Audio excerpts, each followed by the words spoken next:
കൊല്ലംകോട്ട് തൂക്കം നേർന്ന കുഞ്ഞാറ്റങ്കിളി. അപ്പൊ എന്റെ ഈ മനോഹരമായിട്ടുള്ള പാട്ട് കേട്ടപ്പോ തന്നെ നിങ്ങൾക്ക് മനസ്സിലായി കാണും ഞാൻ നിൽക്കുന്ന സ്ഥലം എവിടെയാന്ന് അല്ലെ. കൊല്ലംകോടാണ് കേട്ടാ. ജീവിതത്തിൽ എപ്പോഴെങ്കിലും നിങ്ങൾ നിർബന്ധമായിട്ടും വന്ന് കണ്ടിരിക്കേണ്ട ഒരു സ്ഥലമാണ് ഈ കൊല്ലംകോട് എന്ന് പറയുന്നത്. നിന്ന നിപ്പിൽ നിന്നുകൊണ്ട് തന്നെ 6-7 വെള്ളച്ചാട്ടങ്ങൾ ഒരുമിച്ച് കാണാൻ പറ്റുന്നത് എനിക്ക് തോന്നുന്നു കേരളത്തിൽ ഇവിടെ തന്നെ ആയിരിക്കും.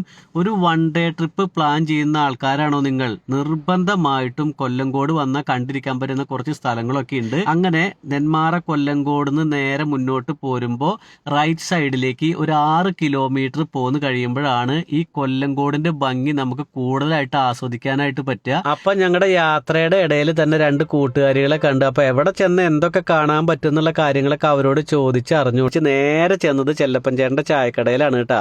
ഒരു 100 കൊല്ലം പഴക്കം തോന്നിക്കുന്ന രീതിയിലാണ് ചെല്ലപ്പൻ ചേട്ടന്റെ ചായക്കട. ജയസൂര്യ വന്ന് ഹിറ്റാക്കിയത് കൂടിയിട്ട് അവിടെ ഇപ്പൊ ഹൗസ്ഫുള്ളായി. ഞാനും കഴിച്ച ഒരു പരിപ്പോടും ചായ. പിന്നെ അങ്ങനെ നേരെ പോയത് ഒരു അമ്പലത്തിലേക്കാണ് കേട്ടാ. ആ അമ്പലം എന്നൊന്നും പറയാൻ പറ്റില്ല, നമുക്ക് വേറൊരു അനുഭൂതിയാണ് തരുന്നത്. ഒരുപാട് മരത്തിന്റെ വള്ളികൾ ഇങ്ങനെ ഞാണ്ട് കിടന്നുകൊണ്ട് തന്നെ നമ്മളതൊരു വേറെ ലോകത്തേക്ക് എത്തിക്കുന്ന ഒരു സ്ഥലമാണ് കേട്ടോ. അപ്പൊ ഞാൻ നേരത്തെ പറഞ്ഞ പോലെ ആ സീതാർകുണ്ട് വെള്ളച്ചാട്ടത്തിന്റെ അടുത്തേക്കാണ് പോയത്. പക്ഷെ അവിടെ ഇപ്പൊ കയറ്റി വിടുന്നില്ലെങ്കിലും ആ വെള്ളം ചാടുന്ന സൗണ്ടും അവിടുത്തെ പ്രകൃതിയുടെ ഭംഗിയും നമ്മളെ ഒട്ടും നിരാശരാക്കില്ല കേട്ടാ. ഇവിടെ നിന്ന് നോക്കിക്കഴിഞ്ഞാൽ ഓരോ സ്ഥലത്തിന്റെ ഭംഗിയും ഓരോരുത്തർക്ക് വ്യത്യസ്തങ്ങളായിട്ടുള്ള അനുഭവം തന്നെയായിരിക്കും കേട്ടോ. എന്തായാലും ഒരു കാര്യം ഞാൻ പറയാം, ഒരു ദിവസം നിങ്ങൾ ലീവ് എടുത്ത് മക്കളൊക്കെ ആയിട്ട് വന്നു കഴിഞ്ഞാൽ തീർച്ചയായിട്ടും ബോറടിക്കാതെ കാണാൻ പറ്റുന്ന സ്ഥലങ്ങളാണ് ഈ കൊല്ലംകോട് എന്ന് പറയുന്നത്. അപ്പൊ നമ്മൾ ഈ കണ്ടു വന്ന വഴിക്ക് തന്നെയാണ് താമരപ്പാടം, അതേപോലെ തന്നെ കുടിലിടം എന്ന് പറയുന്ന സ്ഥലമൊക്കെ ഉണ്ട്. കുറെ കൊച്ചു കൊച്ചു വീടുകൾ ഇങ്ങനെ പഴയ ഓലയിലൊക്കെ ഇങ്ങനെ മേഞ്ഞ് കെട്ടി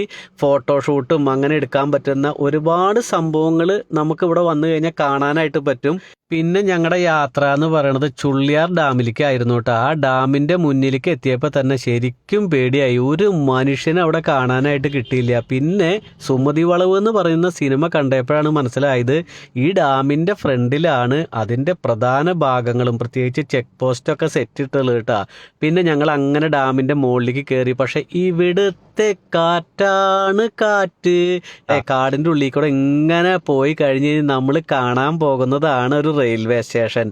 ഒരു 100 കൊല്ലമല്ല അതിൻ്റെ പുറകിലേക്ക് നമ്മളെ കൊണ്ടുപോകുന്ന ഒരു റെയിൽവേ സ്റ്റേഷനാണ്. ഒരു മനുഷ്യനെ പോലും ആ റെയിൽവേ സ്റ്റേഷനിലും അവിടെ ടിക്കറ്റ് എടുക്കാനായിട്ട് ഞങ്ങൾ കണ്ടില്ല. പ്ലാറ്റ്ഫോം ടിക്കറ്റ് എടുത്ത് ഉള്ളിൽ കയറിയതിന് ശേഷം ആ റെയിൽവേ സ്റ്റേഷൻ അങ്ങോട്ട് മൊത്തം നടന്ന് കണ്ടു. മുതലമട, അതായത് വെട്ടം സിനിമയിൽ ദിലീപ വള്ളിയിൽ പിടിച്ച് ഇങ്ങനെ ഊർന്നു വരുന്ന സീൻ തുടങ്ങിയിട്ട് കാലാപാനി, മേഘം, ഒരുപാട് തമിഴ് സിനിമകളിലെ ഒരു കാഴ്ചയാണ് ഈ റെയിൽവേ സ്റ്റേഷൻ എന്ന് പറയുന്നത്. അറിയാലാണോ അറിയാലാണോ എന്തായാലും വേണ്ടില്ല, ആടാൻ പറ്റുന്ന കുറെ വള്ളികൾ അതിലുണ്ടെന്നുള്ളത് തന്നെയാണ്. നെന്മാറ കൊല്ലംകോട് ഗോവിന്ദാരം പൊള്ളാച്ചി എന്ന് പറഞ്ഞ് പലതവണ ഞാൻ ബസ്സിൽ കണ്ടക്ടറും ക്ലീനറൊക്കെ ആയിട്ട് പോയിട്ടുണ്ടെങ്കിലും ഈ ഉൾഗ്രാമങ്ങളിലേക്ക് വന്ന ഇത്രയും മനോഹരമായിട്ടുള്ള കാഴ്ചകൾ ഉണ്ടെന്ന് മനസ്സിലാക്കിയിട്ടുള്ളത് ഞാൻ ഇപ്പോഴാണ് കേട്ടോ. അപ്പോൾ ഓക്കെ, താങ്ക് യു.